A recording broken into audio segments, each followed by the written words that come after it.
வணக்கம். இன்னைக்கு நம்ம பார்க்க போகிற சமையல் நல்ல நோய் எதிர்ப்பு சக்தி அதிகரிக்கிற மாதிரி ஒரு கொள்ளு ரசம் சூப்பராக எப்படி செய்யலாங்கிறத பார்க்கலாம். நல்ல நோய் எதிர்ப்பு சக்தியும் கிடைக்கும். கை கால் வலி, சளி பிரச்சனை, உடம்பு வலி இந்த மாதிரி இருக்கவங்களுக்கு இந்த மாதிரி கொள்ளு ரசம் வச்சு சாப்பிட்டாலும் நல்லா இருக்கும். ஸோ வாங்க மணக்க இந்த கொள்ளு ரசம் எப்படி செய்யலாங்கிறத பார்க்கலாம். இப்போ ஒரு கடாய் எடுத்துக்கலாம். கடாய் சூடானதும் ஒரு 1/4 டம்ளர் அளவுக்கு கொள்ளு பருப்பு எடுத்திருக்கேன். இது பார்த்தீங்கன்னா ஒரு கைப்பிடி அளவுக்கு இருக்கும், இவ்வளோதான் இருக்கும்.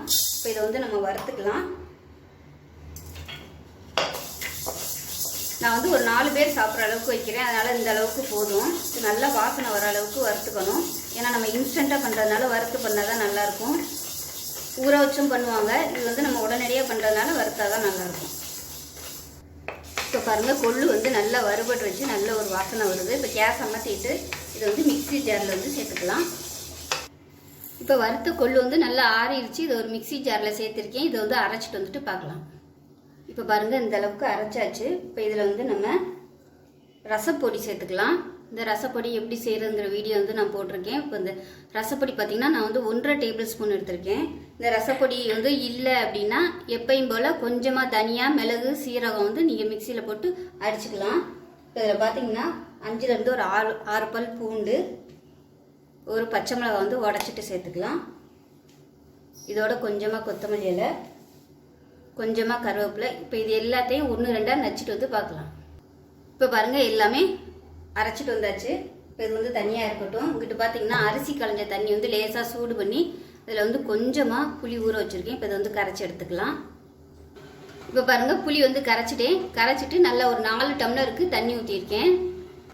இப்போ கடாயை எடுத்துக்கலாம். தேவையான அளவுக்கு எண்ணெய் சேர்த்துக்கலாம். எண்ணெய் நல்லா சூடாயிடுச்சு. 1 டீஸ்பூன் கடுகு சேர்த்துக்கலாம். ஒரு 4-5 வெந்தயம் சேர்த்துக்கலாம். 2 வரமிளகாய் சேர்த்துக்கலாம்.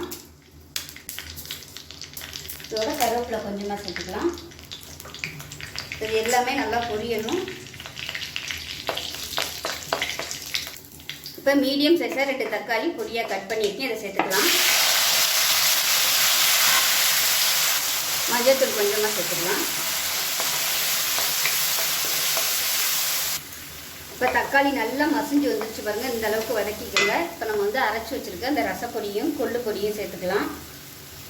இதை வந்து டைரெக்டாக நீங்கள் புளி தண்ணியில் கரைச்சிட்டும் கூட நீங்கள் அப்படியே ஊற்றிக்கலாம். நான் வந்து லேசாக 2 பரட்டிட்டு புளி தண்ணியை வந்து நான் ஊற்றிக்கிறேன். பாருங்கள், நல்லா பரட்டியாச்சு. இப்போ வந்து புளி தண்ணியை சேர்த்துக்கலாம்.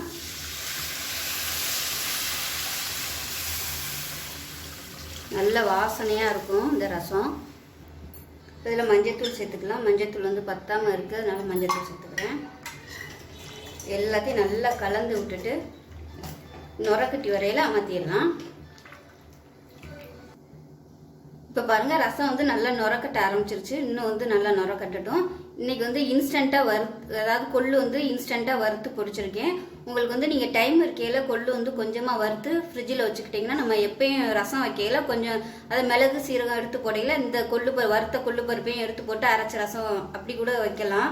அதுவுமே ரொம்ப ஆரோக்கியமாக இருக்கும். இப்போ பாருங்கள், நல்லா கொதிக்க ஆரம்பிச்சிருச்சு. அமர்த்திடலாம். அமர்த்திட்டு வேறு பவுலுக்கு மாற்றிக்கலாம். இப்போ இந்த பவுலில் ரசத்துக்கு தேவையான உப்பு போட்டிருக்கேன். கல் உப்பு தான் போட்டிருக்கேன். இதில் கொஞ்சமாக கொத்தமல்லி இலை சேர்த்துருக்கேன். இப்போ இந்த ரசத்தை எடுத்து அதில் ஊற்றிடலாம். இப்போ அருமையான கொள்ளு ரசம் ரெடி ஆயிடுச்சு. உடம்பு வலி, சளி பிரச்சனை இருக்கிறவங்க இந்த மாதிரி கொள்ளு ரசம் வச்சு சாப்பிட்டிங்கன்னா அந்த பிரச்சனையெல்லாம் போயிடும். நல்ல உடம்பு வலிக்கிறவங்களுக்கு இது மாதிரி வச்சு கொடுங்க.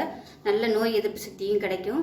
ஸோ ஆரோக்கியமான கொள்ளு ரசம் ரெடி ஆயிடுச்சு. வீடியோ பிடிச்சிச்சுன்னா லைக் பண்ணுங்கள், கமெண்ட் பண்ணுங்கள், சேனலை சப்ஸ்கிரைப் பண்ணுங்கள், பக்கத்தில் உள்ள பெல் பட்டனையும் ப்ரெஸ் பண்ணுங்கள். நன்றி.